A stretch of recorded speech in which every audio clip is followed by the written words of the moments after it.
ഇനി ആരുണ്ട് മോനെ നമുക്ക്? അവനൊന്നും ഉത്തരം പറഞ്ഞില്ല. അവൻ ചുമ്മാ കരഞ്ഞു. നിലത്ത് കിടത്തിയിരിക്കുന്നു. മരിച്ചുപോയി എന്ന് എല്ലാവരും പറഞ്ഞു.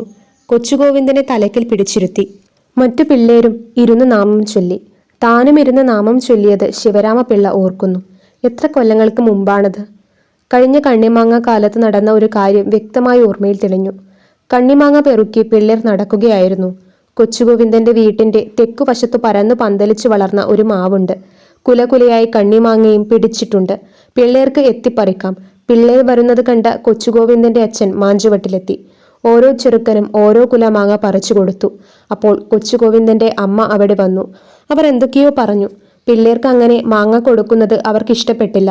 അപ്പോൾ കൊച്ചുഗോവിന്ദന്റെ അച്ഛൻ പറഞ്ഞത് ഇങ്ങനെയാണ്: പിള്ളേരെ മാഞ്ചുവട്ടിൽ നിന്നും വേദനിപ്പിച്ചയച്ച കണ്ണിമാങ്ങ മഴ പോലെ പൊഴിഞ്ഞു പോകും. വിളഞ്ഞ മാങ്ങ വാടിപ്പോകും. ബാലശാപത്തിന്റെ ഫലം അതാ. ഇന്നും ആ വാചകം ശിവരാമപിള്ള മറന്നിട്ടില്ല. കല്ലിൽ ചിത്രമാണ്. എന്നുമെന്നും മാവ് പൂക്കുമ്പോൾ ഓർക്കും. പിള്ളേർ ആർത്തു വിളിച്ച് മാവൻ ചുവട്ടിൽ വരുമ്പോൾ ഓർക്കും. അതൊരു സത്യമാണ്. പിള്ളേരെ മാഞ്ചുവട്ടിൽ നിന്ന് ഓടിച്ചാൽ മാങ്ങ വാടിപ്പോകും. കൊച്ചുഗോവിന്ദന്റെ അച്ഛനെ അടുത്തിരുന്ന് നാമം ജപിച്ചപ്പോൾ താനും കരഞ്ഞുപോയതായി ഓർക്കുന്നു. അച്ഛൻ വന്ന് എഴുന്നേൽപ്പിക്കുകയാണ് ചെയ്തത്. മകൻ കരയുന്നത് അച്ഛൻ കണ്ടു. കുറെ നേരം ശവശരീരത്തിന്റെ അടുത്തിരുന്ന് നാമം ജപിച്ച തന്റെ അച്ഛനും ഇങ്ങനെ മരിച്ചു കിടക്കുമെന്ന് തോന്നി.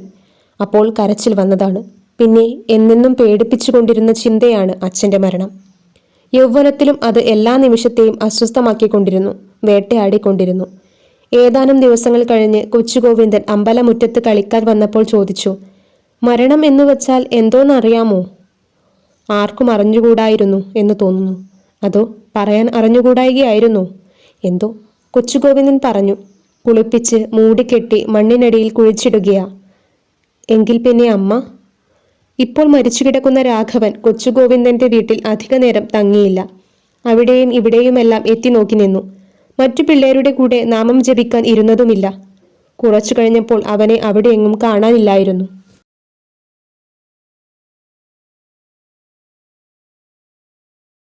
അപ്പോൾ ചക്കരച്ചിയിൽ നിന്നും തുരുതുരാ മാമ്പഴം പൊഴിയുകയായിരിക്കും. മറ്റാരും ആ മാഞ്ചുവട്ടിലില്ല.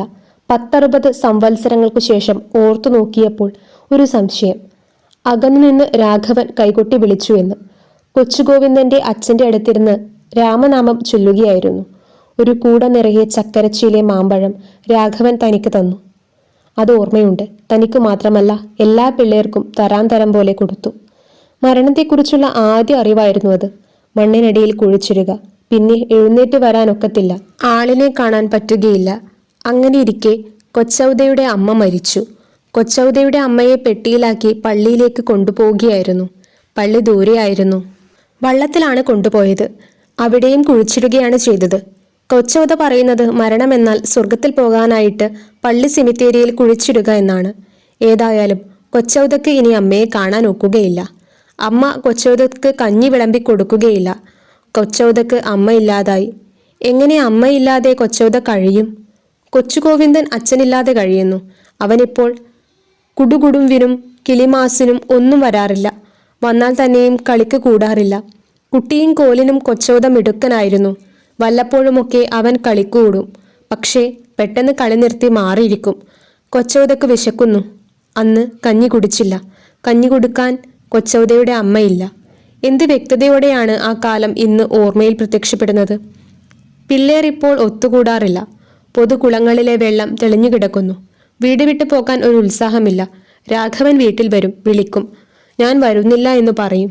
അച്ഛൻ പടിഞ്ഞാറേ മാടത്തിന് കുറുകെ കൂകി വിളിച്ചുകൊണ്ട് ഓടും. രാഘവന് അച്ഛനില്ല. അവന് അമ്മാവനേ ഉള്ളൂ, വല്യമ്മാവൻ. വല്യമ്മാവന് പിഴിയാനാണ് ചക്കരച്ചിയിലെ മാമ്പഴം ശേഖരിക്കുന്നത്. വല്യമ്മാമന് ഉപ്പുതേച്ച കണ്ണിമാങ്ങ വലിയ ഇഷ്ടമാണ്. അതിനാണ് കണ്ണിമാങ്ങ കുലയായി കാണുന്ന മാവിൽ നിന്നെല്ലാം ഒടിച്ചു കൊണ്ടുപോകുന്നത്. രാഘവന്റെ അച്ഛൻ എവിടെയാണ് ആവോ? അച്ഛൻ്റെ കാര്യം അവൻ പറയാറേയില്ല. അവൻ്റെ അച്ഛൻ മരിച്ചുപോയോ? തെക്കേപ്പറ്റ് വല്യപ്പൂപ്പൻ മരിച്ചു. കൂനിക്കൂടി തെക്കേപ്പാറ്റു നോയിപ്പിന്റെ വാതിൽക്കൽ ആ വല്യപ്പൂപ്പൻ കുത്തിയിരിക്കും. വായിൽ ഒറ്റ പല്ലില്ല. പിള്ളേർ ആർത്തു വിളിച്ച് ഓടിപ്പോകുമ്പോൾ സന്തോഷം കൊണ്ട് അപ്പൂപ്പൻ വായ് തുറന്ന് ചിരിക്കുന്നത് കാണാൻ നല്ല രസമാണ്.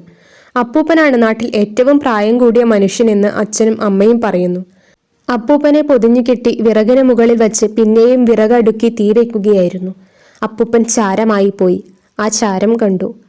അപ്പൂപ്പൻ്റെ അടുത്തിരുന്നു. രാമനാമം ചൊല്ലി. എഴുത്തുപള്ളിയിൽ നിന്നും കൊയ്തൊഴിഞ്ഞൊരു പാടത്തിൻ്റെ വരമ്പിൽ കൂടി തനിയെ നടന്നു വരികയാണ്. ശിവരാമപിള്ള ഓർക്കുന്നു, ആരും കൂടെയില്ല. രാഘവൻ അന്ന് എഴുത്തുപള്ളിയിൽ വന്നില്ല. അതെ, വന്നില്ല. അങ്ങനെ ഒറ്റയ്ക്ക് നടന്നു വരുന്ന വഴിക്ക് പെട്ടെന്ന് ഒരു കാഴ്ച കണ്ടു. അതെ, കാണുകയായിരുന്നു. ഇന്നും ആ കാഴ്ച കാണുന്നു. അച്ഛൻ മരിച്ചു കിടക്കുന്നു. കണ്ണുമടച്ച് അനക്കമില്ലാതെ കിടക്കുന്നു.